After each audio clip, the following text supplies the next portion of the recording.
Bonjour et bienvenue dans cette nouvelle vidéo, j'espère que vous allez bien et aujourd'hui je reviens donc sur les réalisateurs particuliers donc pour la deuxième partie donc de ma vidéo que j'avais déjà faite donc il y a une semaine et demie à peu près. Donc en fait le but de ces vidéos c'est simplement de proposer selon moi donc ces réalisateurs pardon donc qui sont un peu particuliers, qui ne sont pas tout public parce que c'est vrai qu'il y a il y a des réalisateurs très simples voilà qu'on peut regarder sans problème n'importe quel moment. Par contre il y a d'autres réalisateurs voilà comme je vous avais dit dans ma première vidéo où là quand même il faut prendre un petit peu de recul, c'est des réalisateurs assez étranges, assez space, voilà, qui font pas forcément des films accessibles à tous, qui ne font pas non plus des films qu'on va regarder comme ça sur une prise de tête ou comme ça sans réfléchir. Voilà, ce sont vraiment des réalisateurs même parfois très controversés, voilà, qui sont très étranges, qui ont fait des films vraiment assez space, assez bizarres, assez tordus même pour ainsi dire. Il y a des réalisateurs vraiment, ils ont fait des films, ça se demandait quand même ce qu'ils ont à la tête. Mais voilà, donc dans ma première vidéo, donc j'avais cité notamment David Lynch, Stanley Kubrick, Alexandre Aja et Ari Aster. Voilà, j'espérais notamment vous avoir fait découvrir quelques films. Et donc aujourd'hui, je vais bien vous proposer ma deuxième partie. Voilà, donc avec ce réalisateur que vous connaissez très certainement. Voilà, il y en a qui sont controversés, il y en a qui sont seulement bizarres, il y en a qui ont seulement un style assez particulier. Bref, c'est ce que nous allons voir. Donc dans la deuxième partie de cette vidéo, j'ai déjà d'autres réalisateurs pour peut-être une troisième et quatrième partie, mais bon, on verra ça. Pour le moment, on se concentre voilà donc sur cette deuxième partie vidéo et on commence tout de suite donc avec la cinquième position. Et donc en cinquième position, j'aimerais un peu reparler des sœurs Wachowski, enfin des frères puis des sœurs Wachowski du coup, donc Lily et Lana. Et parce que franchement, je trouve qu'effectivement, bon, ils ont un excellent style de film, mais c'est vrai que c'est assez particulier, surtout quand on voit un peu ce qu'ils ont fait sur Matrix, évidemment. Matrix, d'ailleurs, parlons-en, alors pas de Matrix, mais justement, parce que quand on parle des sœurs Wachowski, justement, on ne cite évidemment que Matrix, donc qui est leur travail, qui est leur plus grande œuvre. Je pense qu'ils ne feront jamais d'aussi grande œuvre, ou même s'ils ont fait des choses après, ça n'a pas autant marqué l'histoire du cinéma. Mais pour moi, je trouve qu'effectivement, les Lana Wachowski donc, ont un style de réalisation, ou un style cinématographique, ont une vision bien particulière donc, pour réaliser leurs films. Et je tenais à rebondir d'ailleurs sur deux films d'entre eux, donc tous deux réalisés donc avant puis après Matrix. Donc le premier c'est Bound, voilà donc qui est un polar LGBT incroyable. Je vais vous laisser découvrir ça parce que franchement Bound, c'est un film qui m'a mis une claque vraiment incroyable en décembre dernier. Franchement, je vous encourage vraiment à voir ce polar qui est juste immense. Voilà, franchement, les deux femmes au début, donc qui vont tomber amoureuses et qui vont vouloir se barrer donc avec une somme d'argent donc qui appartient au mari donc de l'une des femmes. Et après, donc ça va partir dans une histoire de règlement de compte, etc., etc. Donc franchement, boum, c'est incroyable. Et Cloud Atlas en fait donc c'est une histoire. Voilà, c'est plutôt une œuvre qui se déroule à différents endroits, à différentes époques, avec différents personnages. Voilà, de l'histoire, des époques, des siècles. Voilà, c'est vraiment une histoire incroyable. D'un côté, on va avoir une intrigue futuriste, d'un autre côté, on va avoir une intrigue poétique, d'un autre côté, on va avoir une histoire d'amour romantique. Enfin bref, ça va se passer sur différents endroits, à différentes époques, avec différents acteurs.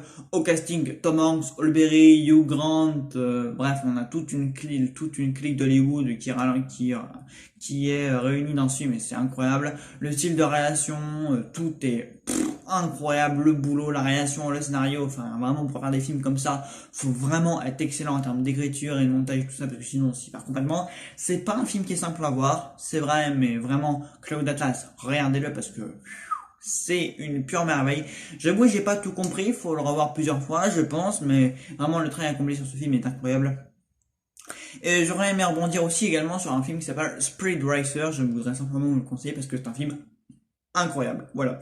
Donc oui, la ligne Wachowski, ils ont beau avoir fait des films incroyables, Matrix, Boone, Cloud Atlas et tout ça, je trouve que ce sont des réalisateurs, un duo de réalisatrices, je sais pas trop, vraiment incroyable, mais assez space, quoi. Ils ont fait vraiment des films très étranges, très à eux, quoi. Voilà, ils ont une patte, ils ont une identité, ils ont une personnalité, ils ont parfaitement réussi à avoir un style à eux, ils ont parfaitement réussi à faire des films qui ont marqué l'histoire du cinéma, Matrix, Cloud Atlas, Speed Racer, Boone, etc., etc.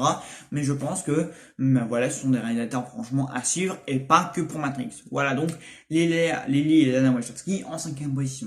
En quatrième position, Je pense que revenir sur le travail de Mel Gibson ne sera pas trop demandé, voilà, parce que Mel Gibson, voilà, on le connaît pas mal en tant qu'acteur, voilà, son travail sur Les Armes Fatales, sur les films de Roland Emmerich, Braveheart et tout ça.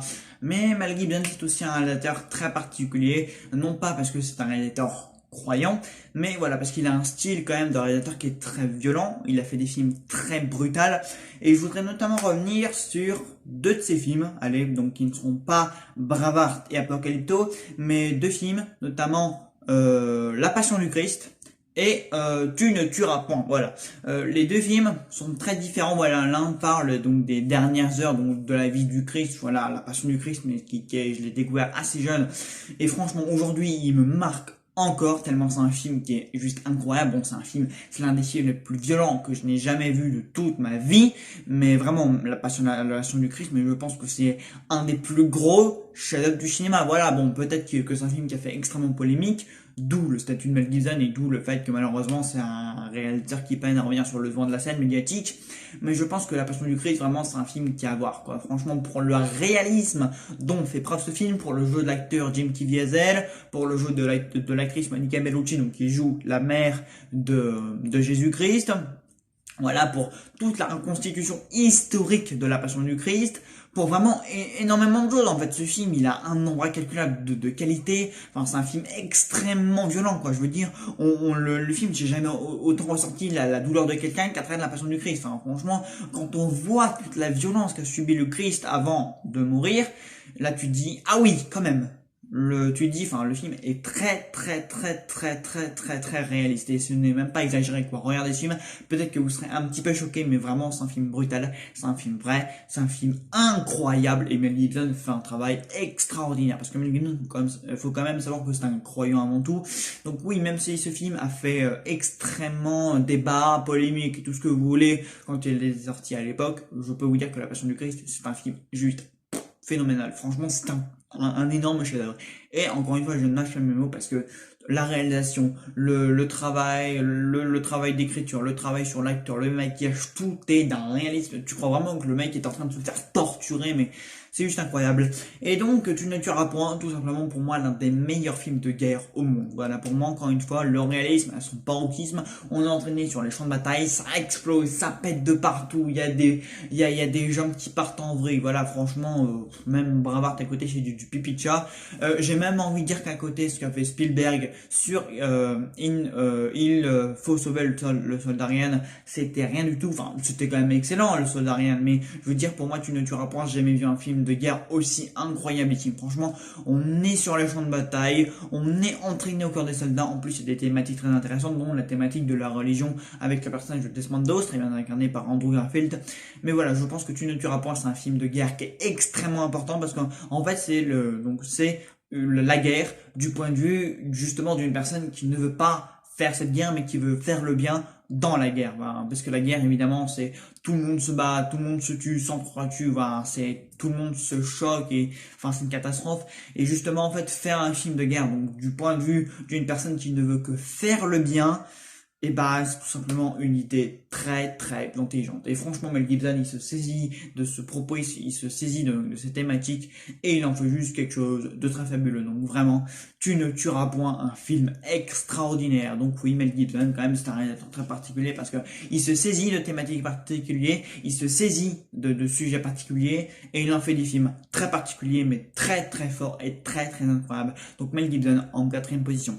En troisième position. Et donc, en troisième position, j'ai mis Darren Aronofsky. Bah oui, parce que Darren Aronofsky, vous voyez, il s'empare toujours un peu de la détresse, de la psychologie sombre et torturée un peu de ses personnages. Et en fait, il filme leur déchéance, il filme un peu leur esprit malsain, leur esprit un peu torturé. Et contrairement à certains Lars von Trier, donc qui adoptent un peu le même style de film, Lars von Trier, qui dépeint toujours des héros, des personnages en deuil, en détresse, ou des personnages torturés, qui chutent en fait leur déchéance dans la société. Et bah contrairement à Lars von Trier qui lui a provoqué, choqué, voilà, il va filmer ça avec une extrême décadence.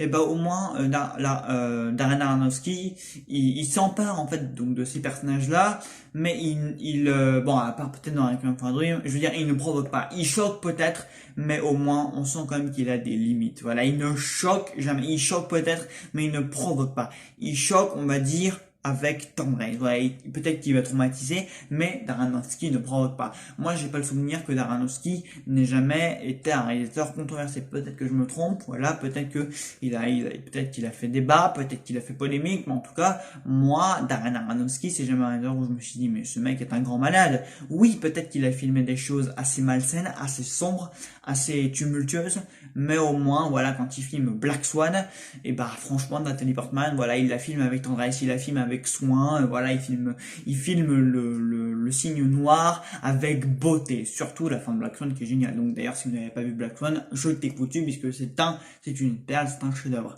Après, il peut aussi faire de très bons films avec son cinéma et sa patte à lui, par exemple dans le film Mother avec Jennifer Lawrence et Javier Bardem. Mother, encore une fois, un excellent chef-d'œuvre. Encore une fois, voilà, Aronofsky, il fait son cinéma, mais avec ses limites. Voilà, il ne choque pas, il ne provoque pas. Enfin, il va, comment dire, enfin, si, il choque, mais il ne provoque pas.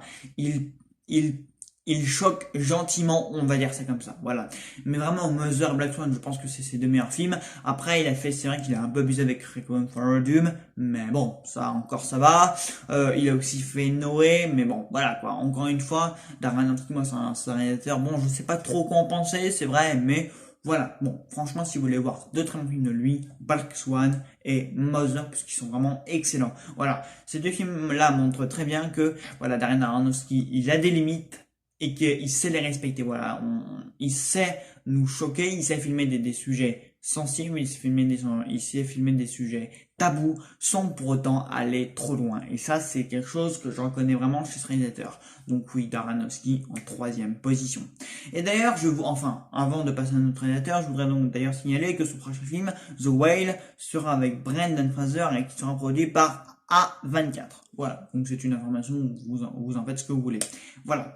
Et en deuxième position, bah oui, parce qu'il fallait en parler, hein. Lars von Trier, bah oui, Lars von Trier. Alors, Lars von Trier, c'est l'exemple typique du réalisateur dont je n'ai pas envie de suivre la carrière. Voilà. Quand il fera d'autres films, je n'irai pas les voir et je ne m'intéresserai pas à ce qu'il fait. Son dernier film, là, That's Bult, enfin, ce film-là, quoi, il ne m'a pas intéressé, voilà. J'ai vu l'histoire, j'ai vu la bande-annonce, ça m'a pas du tout tenté. D'autant plus que j'ai vu des retours extrêmement néfastes et négatifs sur ce film. De toute façon, à chaque fois qu'un Lars von Trier sort, enfin, tout le monde dit qu'il fait n'importe quoi, qu'il fait des films complètement tarés. Enfin, Lars von Trier, de toute façon, il est bien connu pour provoquer, pour choquer, pour traumatiser. Enfin, avec lui, les gens ne restent pas dans la salle jusqu'à la fin du film parce que voilà, c'est un réalisateur que je déteste. Voilà, j'aime pas du tout son style, sa façon de filmer, sa façon de dépeindre ses personnages, sa façon de les filmer. Voilà, bon. C'est un réalisateur qui filme la déchéance, c'est un réalisateur qui filme la brutalité, c'est un réalisateur qui filme la déchéance, la chute, l'obscurité de ses personnages. Voilà, lui, il prend un peu tout ce qui est sale chez l'individu et puis il le met dans ses films et puis il le développe et puis il met ça complètement en avant. Mais bon, moi, quand je vois Antichrist, j'ai envie de dire oui, mais non, en fait, non, je peux pas continuer hors ça. Bon, quand je vois Nymphomaniac, j'ai envie de dire oui, mais c'est pas possible, je peux pas voir ce genre de film, c'est pas possible. Nymphomaniac, c'est juste l'un des films que je déteste le plus au monde. Voilà, bon, il y a beau avoir Charlotte Gainsbourg, qui est une actrice que j'aime beaucoup, je ne peux pas voir encore et encore Nymphomaniac, ce n'est pas possible. Nymphomaniac, surtout en 3 heures, director's cut, non mais c'est pas possible. Le mec, ce type qui filme une info, bon voilà quoi, le sujet il est ce qu'il est, mais moi je suis désolé, je suis réalisateur, je ne prends pas ce genre de sujet et j'en fais un film et je passe mon temps à filmer des scènes, un film à la limite du contenu pornographique. Et d'ailleurs, Lars von Trier est un réalisateur qui est aussi réputé pour ça. Dans son pays, il fait des films pornographiques. Voilà, certains ne le savaient peut-être pas. Voilà, mais bon, franchement, non. Quand je vois des films comme Nymphomaniac, Antichrist ou même Dogville, je me dis, oh, non. À la rigueur, on prend Dancer in the Dark, ça va à peu près. À la rigueur, on prend Mélancolia, qui est peut-être un de ses meilleurs films. Voilà, avec Kirsten Dunst, Stellan Skarsgård et Charles Gainsbourg. Bon, ça va encore. Voilà, Mélancolia, ça reste, on va dire, ce que Lars von Trier sait faire de mieux quand il fait du mauvais. Voilà, parce que entre nous, ces films ne sont pas mauvais, ils sont juste, bon, comment je pourrais trouver le terme adéquat? Ces films sont juste irregardables. Voilà, je pense que ce sont des films irregardables. Bon, certains aiment bien, mais très clairement, ces films sont destinés à un public très précis. Voilà, bon, peut-être que moi, pas, je ne suis pas ce public visé, mais voilà, bon, Lars von Trier, c'est typiquement le genre de personne où il y a une part de gens, il y a une toute petite partie de ces gens qui voient ces films et qui les aiment ou pas. Il y a des gens qui ne tenteront pas le cinéma de Lars von Trier, il y en a des gens qui vont tenter. J'ai tenté et j'aime pas du tout, donc voilà. Lars von Trier en deuxième position, c'est plus que mérité parce que voilà, j'aime pas du tout son cinéma. C'est un réalisateur qui ne m'encourage pas du tout à poursuivre son œuvre. Bon voilà quoi, je le vois, j'ai vu certaines de ses interviews, j'ai vu des articles sur lui, c'est pas du tout un réalisateur qui encourage à ce qu'on le suive, à ce qu'on l'aime, à ce qu'on apprécie son style. Donc non, Lars von Trier évidemment, réalisateur particulier, controversé, inaccessible, tout ce que vous voulez, donc en deuxième position. Et en première position, là encore une évidence, je pense que c'était une évidence. Gaspard Noé. Gaspard Noé, je vais pas passer par quatre chemins, je passerai sur le fait que je déteste vraiment beaucoup ce réalisateur. Voilà, je n'aime pas. Encore une fois, comme Lars von Trier, c'est un réalisateur qui ne me donne pas du tout envie de poursuivre son œuvre. C'est un réalisateur qui ne me donne pas envie qu'on le suive. Parce que bon, quand on fait des films horribles, voilà, comme Irréversible, bon, Irréversible, je vous le dis tout de suite, je l'ai vu au cinéma l'été dernier quand il était ressorti en version 4K, donc dans sa version intégrale. J'avais quitté la salle parce que c'est pas possible. Irréversible, ce n'est juste pas possible, je ne peux pas regarder, je ne pourrai plus jamais regarder ce film de toute ma vie, c'est une évidence. Voilà, franchement, Irréversible, c'est horrible, c'est filmé, mais à t'en faire vomir, voilà, enfin, quand filmer une femme comme ça, filmer une scène de viol, mais c'est juste pas possible, je sais pas ce qui lui est passé par la tête pour écrire une telle obscénité. Enfin, pour moi, c'est un film très obscène, ça provoque, c'est inutile. Bon, ok, c'est un film qui est là pour montrer évidemment la violence des faits, je suis d'accord, mais bon, Irréversible, on va pas se mentir, c'est un film qui est horrible, c'est un film qui est irregardable. Enfin, dès les premières minutes, c'est épileptique, la mise en scène, elle est à vomir, j'avais la tête qui tournait. Enfin, moi, je peux pas, moi, si c'est pour me retrouver dans un état second à chaque fois que je regarde un de ces films, mais je vais pas continuer. Bon, encore avec Climax, ça allait, voilà, on va dire qu'il était dans son cinéma à lui, mais encore une fois, bon, il était plus gentil avec Climax. Avec Lux Aeterna, pareil, c'est son dernier film. Lux Aeterna, c'est tranquille, voilà. J'ai été curieux, je l'ai vu. Ça ne durait que 50 minutes. Charles Gainsbourg, Patrice Dalle, bon, j'ai fait un petit effort, vous voyez. Donc, Lux Aeterna, encore, je pourrais vous le recommander, sauf si vous avez une mauvaise vue et que vous êtes épileptique. Là, dans ce cas, visitez parce que c'est un film qui vous démolit la vue rapidement. Mais Lux Aeterna, encore, ça allait. Il continue de faire son cinéma, voilà, de filmer l'enfer, la déchéance et tout ça, mais avec un esprit un peu plus tranquille. Voilà, le Lux Aeterna, jusqu'à maintenant, ça va, ça choque pas, ça traumatise pas, regardez-le si vous voulez. Climax aussi, vous pouvez tenter le coup, ça va, c'est encore un film. Bon, c'est limite, évidemment, comme film, mais bon, voilà, ça va, ça passe. Mais bon, tout ce qui est Seul contre tous, Love, Irréversible, passez votre chemin. Je pense que si vous n'aimez pas les films provocateurs, gênants, malsains et tout ça, bah je pense que vous pouvez largement passer votre chemin sur ces films. Donc Gaspard Noé, bah voilà, rien d'autre de plus à dire. C'est un réalisateur que je n'aime pas et que je n'ai pas envie de suivre parce que c'est un réalisateur qui me dégoûte, que je n'aime pas, qui fait des films qui me mettent dans un état second. Franchement, vous m'auriez vu lors de ma sortie d'Irréversible, mais j'étais en mode de m'évanouir tellement ce film est horrible. Donc voilà, Gaspard Noé en première position, donc on récapitule. Lily et Lana Wachowski, Mel Gibson, Darren Aronofsky, Lars von Trier et Gaspard Noé. Voilà, donc 5 réalisateurs particuliers, donc polémique, controversé ou voilà. En tout cas, voilà, donc je vous conseille encore une fois donc les films cités chez Mel Gibson et Lily Lana Wachowski. Voilà, et sur ce, je vous souhaite une très bonne journée et je vous dis à très vite dans une nouvelle vidéo. Salut à tous.